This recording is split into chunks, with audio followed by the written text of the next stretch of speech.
So you mentioned very interestingly that initially the relationship that the American traders had with the Indian merchants was not of a very religious kind, and they were not Mhm. interested in proselytization in the beginning. But suddenly there was a shift because of the, as you said, the creation of the missionary society, whose objective was to conduct proselytization in India. So, in your opinion, how do you think the shift happened, and what could be the possible reason as to the creation, as to why this society was created so suddenly when it wasn't initially the objective of the American society as such? Yeah, so I think I mean it's a complicated question, and I'll try to stick to what I know because I think there's like a lot of history there, right? I mean, I think even in the newspapers, it's kind of interesting because you see a lot of articles. I've posted a few of these too, but there is a lot of them of American, especially written by American missionaries and American religious figures who are very critical of the British because they basically, especially during the East India Company phase, were really critical of the British unwillingness to engage in even evangelical activity more fervently, right? Because the East India Company fundamentally they were a commercial entity, right? And they wanted to ensure that their market for goods was maintained and that they could maintain peace for their commercial activities. And there's a lot of anecdotes about East India Company even patronizing like certain temple festivals, right? Like they would provide security and they would provide like soldiers and they would provide funding for temple festivals because they knew that that was a good way to earn the favor of the local ruler or the local elite. So the East India Company was very flexible in this way because they were really just there to kind of maintain peace and ensure commercial continuity. And they got a lot of criticism from a lot of missionary figures and kind of church affiliated groups. And I think a lot of this changes post 1857, right after the mutiny and after the British government kind of takes control of India. I think things start to change, and that uprising is used as a kind of it's used as an impetus, like this, like we have to civilize these people so they don't, rise up against us again.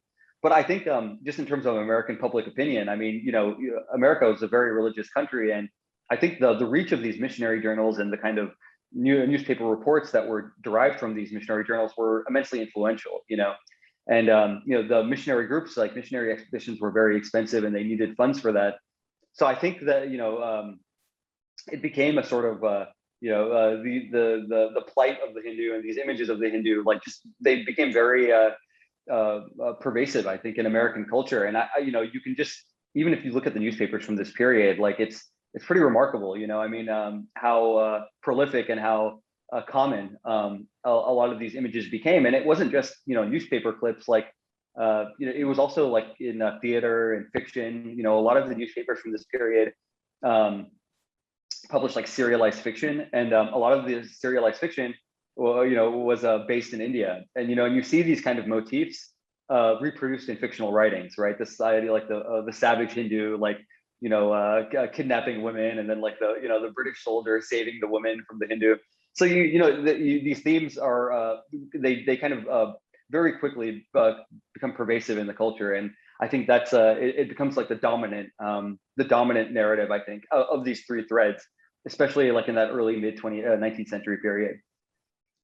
Yes, very rightly said. And do you think that this Euro-American view of the Hindus was directly transported from the Euro-Christian view that prevailed already in the continent of Europe with regards to the pagan community? And can we safely say that there is technically no difference between the Euro-American view and the European Christian view towards the polytheistic pagans as such?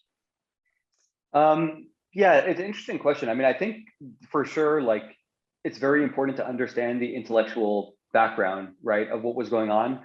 It's a lot of the kind of American understanding of religion during this period was very much part of the Enlightenment project, right? And like, what do we mean when we Yes. say that? So, in the aftermath of the Reformation, you have all these different denominations and sects of Christianity that start to arise, and you start getting this, and there's also this sort of, championing of rationality and reason. And so these two things interact, right? Because for the first time, religion becomes an abstract category, right? Like I think prior to this period, you had Christians, you had Christianity, you had Islam, you had different religious traditions, but this was the first time you had people, scholars, theologians, trying to conceive of what religion as a category really was, as an abstract category. And part of this was motivated by by a desire to negotiate disputes between all of these Christian denominations, right? Which, obviously like had been engaging in violent, not just debate, but wars, between different Christian groups and Christian denominations. So there's this kind of this fixation on definition and categorization, and this was also I think further amplified by the colonial project, right? Because I think what happened was you had Europeans who were going to other cultures and finding that all these different people also had the sort of like religious impulse, whatever you want to call it, but they all had their own kind of like conceptions of the divine and of God. And so you had these same people who were negotiating all these Christian denominations, trying to understand how to fit this stuff into this category of religion, right? They were trying to systematize all of these different cultures and all these different belief systems into a single, umbrella category. So I think this is the kind of intellectual background, and you see that, in America, you see it's very influential. I mean, like, so, the Thomas Jefferson and John Adams, right? They were committed deists, and deism was very much steeped in this kind of Enlightenment view of religion, right? Deists basically believed that God didn't directly intervene in the world, right? Because this was not in accordance with reason. He was like a prime mover. He was like, he created the world and, set up all the rules, and then it just kind of like, went off on its own. So they were very interested in this debate too. And, they, a lot of the early kind of comparative religion literature we see in the 19th century by scholars like Hannah Adams and Joseph Priestley, Thomas Jefferson and John Adams, they were reading these works and corresponding about them. But I mean, I think that one of the big themes we see among these early scholars, and it kind of pervades, this whole treatment of the Hindu, is this confusion about how to fit the Hinduism into this religion category that they have, right? Like, this is a constant struggle for them, and it's on the one hand, like, there is a sort of so there's this thing called the Declension Theory, right? And it's the sort of dominant framework, intellectual framework by which American scholars understood Hinduism. And so, the context here is that you had these scholars of comparative religion, and they got access to these philosophical Hindu texts or whatever. And they clearly recognized that there was some philosophical sophistication, and, and there was like there was like a conception of spirituality and of religion that was advanced. But on the other hand, they were also reading these missionary accounts of the modern Hindu, right? And again, this is not like to talk about the veracity of these accounts, but this is just the information that they were getting, but they were seeing these accounts of, like, people sacrificing themselves at the Jagannath Yatra. They're reading reports of, all these like pagan bloodletting rituals, like women throwing their children into rivers as sacrifices. So they kind of formulate this framework, or this theory called the Declension Theory, which is this idea that, like, the Hindus at one point had something approximating true religion, right? It was like this primitive monotheism that was somewhat close or familiar to the Protestant Christian worldview. And then over time, they just degraded further and further. And now they're like heathen idolaters, who are like sacrificing their daughters or whatever. So, you do see this sort of attempt to try and negotiate, this the Hindu, fit the Hindu into this framework that they have. But there's no question that, like, the pagan and the heathen were very much the other, and it wasn't just, in America. One of the important background pieces here is that, there was a lot of anti-Catholic prejudice in America, during this time period. America is a Puritan Protestant country, and there was a lot of paranoia about Catholic influence in public institutions, whether it was schools or the state. And so the Hindu, as this, like, became the quintessential pagan in a lot of ways, right? And in a lot of ways, it was these depictions of the Hindu were used to kind of scare the American public, into like, this is what will happen to us if you allow Catholics to come and influence our society. So, one of the clips I published is it's a comic from 1871.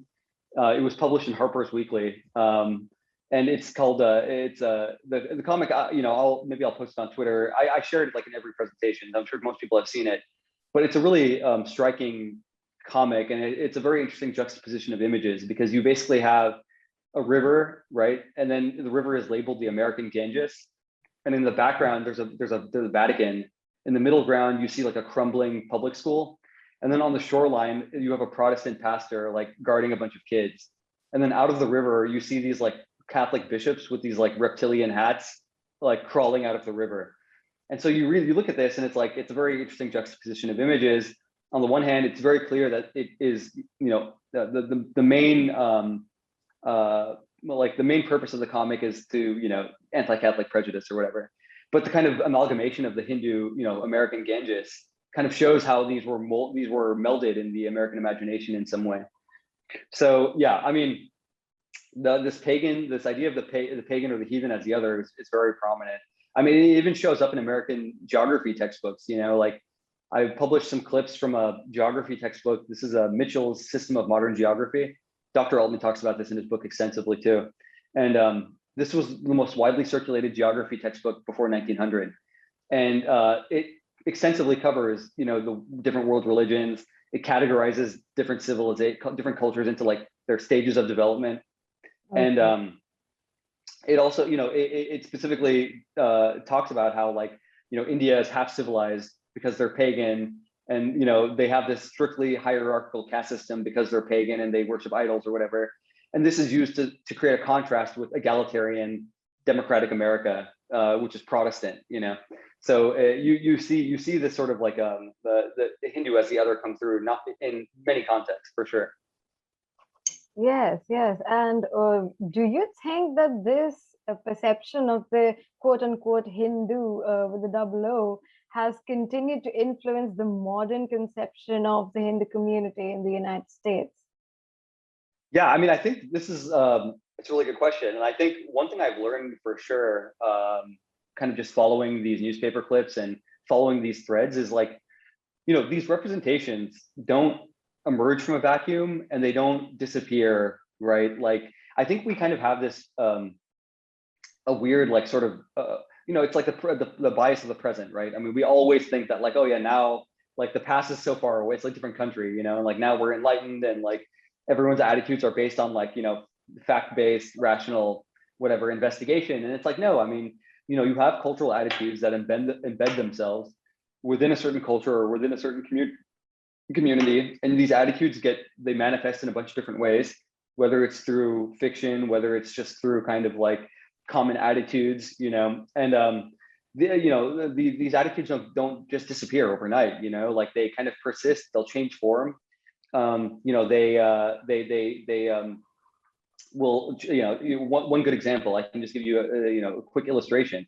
So, this the juggernaut I was telling you about, right? Like the Claudius Buchanan, when he wrote his account in the early 19th century, right? Like it was really like bloody and like, he was talking about like the human sacrifice and all this. It was all fabrication, right? Like none of this was happening. I mean, maybe there were like, this happens, there was like maybe like a stampede or something and people, were injured that way, but like there was no like human sacrifice. It was like just crazy fabrications. Mm-hmm. And so he writes this account and, it leads to a lot of people get interested in it, right? They want to see it for themselves. So you have a bunch of other missionaries and travelers go there because they want to see it for themselves, and they realize that none of this was happening, right? Like there was no human sacrifice. There were no like temples like built with human bones or whatever. Like a lot of it was just total fabrication. But the narrative switches in a very interesting way. They don't really say that Buchanan made this stuff up. What they say is that it used to be really bad, but then the British stopped it. It was like it was thanks to like the British reform of these temple rituals that now all of the kind of really barbaric stuff is no longer there. So I mean, you can see how like the same narrative, it doesn't it doesn't correct in that way, right? Like it doesn't correct in the sense that like there's a kind of repudiation of what came before. It just changes forms, based on the kind of contemporary political and social whatever consensus. So yes, I mean, to answer your question, I think for sure, these three threads are still present in American society today, and you see it play out all the time. I mean, look at the yoga controversy, right? This is a great example. So yoga, I don't know if the listeners saw this story, but the state of Alabama, which is a southern state, very conservative, very Christian, they recently prohibited the teaching of yoga in schools because of its connection with Hinduism, right? And so you can see even in that attitude, like there's not just the connection with Hinduism, but also like the kind of underlying that is these preconceived notions about Hinduism, right? A connection with devil worship and all this stuff. And so even in that, you see the continuation of these sort of narratives. But then on the other hand, yoga is a multi-billion-dollar industry in America. It's extremely popular. So you see how the sort of capitalist or commercial thread and then the Claudius Buchanan thread are kind of interacting there, and you can kind of tease out how these developed in parallel and are now kind of intertwined. But it's certainly these threads and these motifs are with us today, I think, for sure. Maybe in different forms, but. So we can safely say that sectarian attitude towards the pagan, quote unquote, Hindu community is still persisting, and is it unabated? Yes. Yes, I think the representations of the Hindu, that's ultimately that's what it's about, right? Like it's about you had this representation of the Hindu that had developed over centuries, right? And now you have actual Hindus who are in America, actual Indians who are in America. And I think what's happening now is that people are becoming more aware of this asymmetry that exists, right? Because I think a lot of Hindus in America look at their own experience as members of the community, their own understanding of their religion and of their culture, and they're starting to grasp that that there's kind of a stark difference between their own understanding and the sort of cultural, the implicit cultural view, right? That kind of just exists in the background. And I think that speaks to this, clash between the representation and the actual thing, right? So like the question is like, well, how do you have, and I think the first step to fixing that is recognizing that, this representation of the Hindu lives on with us in sort of a phantom form, and it still impacts how broader American society looks at Hindu Americans, because those are the attitudes that have been persisting in American society for hundreds of years. Like I think that's why the Hindu history, like it's why I think the visual element of it is so important. Like I think that posting the actual newspaper clips and showing people the headlines and showing people pictures, like I think that really hits it home for people, because they start to realize like, oh, okay, like you can actually see that this is what people were reading and writing for hundreds of years, before we had even arrived here. And like, of course, when you are reading the same kind of stuff over decades, like, it seeps into the cultural imagination in a deep way, so I think it's important to identify that. Namaste. We hope you enjoyed this Citti Media content.